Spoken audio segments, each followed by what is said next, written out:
गर्मी की छुट्टी थी। गांव के बच्चे हर रोज खेलते मस्ती करते, पर उस गांव में एक पुरानी हवेली थी, ठाकुर हवेली, जिसके बारे में कहा जाता था कि वहां भूतों का बसेरा है। किसी में भी उस हवेली के पास जाने की हिम्मत नहीं थी, खासकर रात में।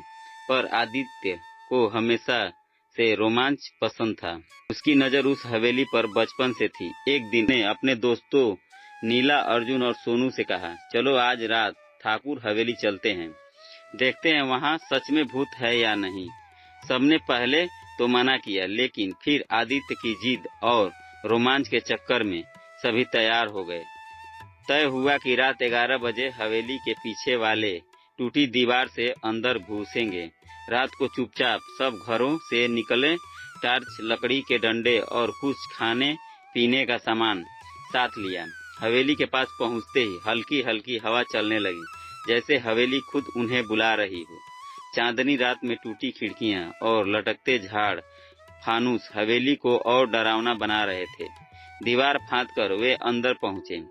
हवेली अंदर अंधेरा था। टार्च जलाते ही दीवारों पर उभरे धब्बे और जाले देखकर सोनू डर से चिल्ला पड़ा। अर्जुन ने फुसफुसाकर कहा, कोई सुन न ले। वे धीरे धीरे हवेली के कमरों में घुसने लगे। हर कोना रहस्यों से भरा था। पुराने फर्नीचर, बिखरे सामान, पड़ी हुई तस्वीरें। अचानक एक कमरे से खटखटाने की आवाज आई। किसी ने खटखटाया। नीला डरते हुए बोली, शायद हवा होगी। आदित्य ने हिम्मत बांधाई, मगर उसके खुद के हाथ भी कांप रहे थे। वे आवाज के पीछे पीछे एक बड़े हॉल में पहुंचे। वहां एक बहुत पुरानी तिजोरी रखी थी।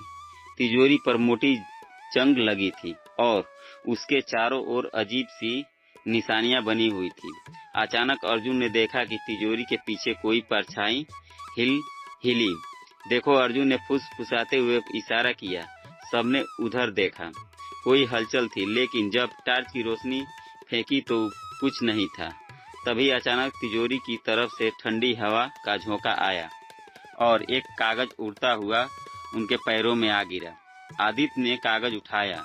उस पर एक पुराना नक्शा बना था और नीचे लिखा था, जो सच जानना चाहता है उसे साहस दिखाना होगा। अब तो बच्चों का डर कम और जिज्ञासा ज्यादा हो गई थी। नक्शा हवेली के तहखाने की ओर इशारा कर रहा था। वे एक टूटी सीढ़ी से नीचे उतरने लगे। तहखाने में घुटन भरी बदबू थी। जगह जगह पानी टपक रहा था और तभी अचानक पीछे से दरवाजा खुद ब खुद बंद हो गया। सब चीख पड़े, पर आदित्य ने सबको संभाला। डरो मत, हम सब साथ हैं। हमने रास्ता ढूंढना होगा। टार्च की मदद से वे तहखाने में आगे बढ़े। कुछ ही दूर पर एक लोहे का भारी दरवाजा मिला। उस पर वही निशान बने थे जो तिजोरी पर थे। आदित्य ने हिम्मत करके दरवाजा धकेला। चरमराती आवाज के साथ दरवाजा खुला और वे सब दंग रह गए। अंदर एक छोटी सी गुफा थी। गुफा के बीचों बीच एक लकड़ी का संदूक रखा था। संदूक पर मोटा ताला लगा था, लेकिन उसके पास ही चाबी भी रखी थी, जैसे कोई चाह रहा हो कि कोई आकर इसे खोले। आदित्य ने कांपते हाथों से चाबी उठाई और ताला खोला। संदूक के ढक्कन को उठाते ही वहां से चमकदार रोशनी फैल गई। संदूक के अंदर सोने चांदी के सिक्के, जवाहरात और एक पुरानी डायरी थी। डायरी खोलने पर पता चला कि हवेली के मालिक ठाकुर विक्रम सिंह ने अंग्रेजों के जमाने में यह खजाना गांव के लोगों की मदद के लिए छुपाया था, लेकिन उनकी असमय मृत्यु हो गई और खजाना यहीं दबा रह गया।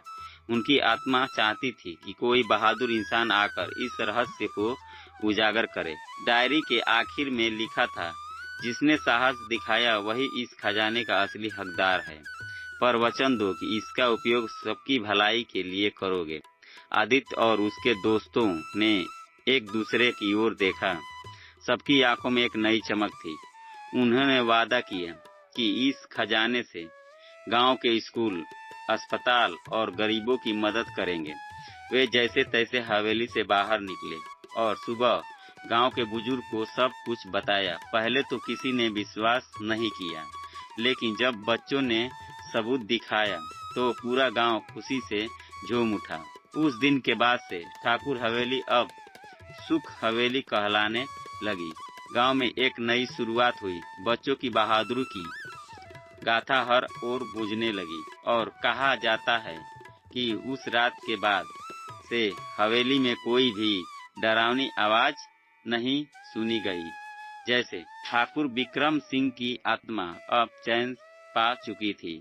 नमस्कार दोस्तों, वीडियो अच्छा लगे तो हमें सब्सक्राइब करें और शेयर कमेंट करें। धन्यवाद दोस्तों।